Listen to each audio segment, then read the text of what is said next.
Pemirsa, memasuki tahun ajaran baru sekolah, biasanya sudah terlihat banyaknya orang tua mencari perlengkapan sekolah mulai dari baju hingga pakaian.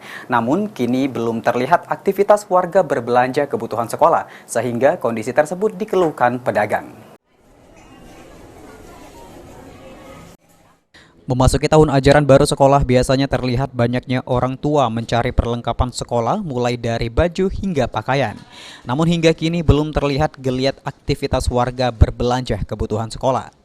Salah satunya di Pasar Sukajadi, Kecamatan Talang Kelapa, sejumlah pedagang yang memenuhi lapak pedagang perlengkapan sekolah mulai keluhkan kondisi sepinya warga berbelanja perlengkapan sekolah saat ini.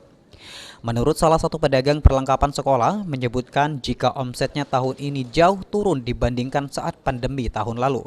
Bahkan pendapatannya saat ini alami penurunan. Sudah mulai banyak belum, Bu?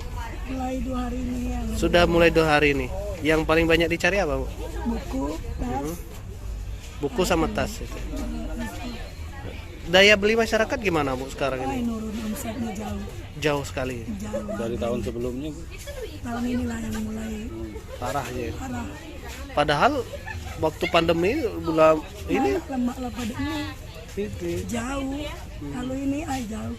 Pandemi masih ada orang belanja. omset sehari jauh, Bu. Berapa Jauh. kira-kira, Bu? Turunnya berapa persen? 50%, 70%? Lebih. Lebih gitu, Bu.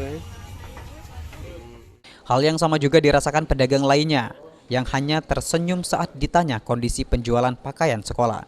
Meski demikian, dirinya berharap selepas Lebaran Idul Adha bisa kembali normal penjualan seragam sekolahnya.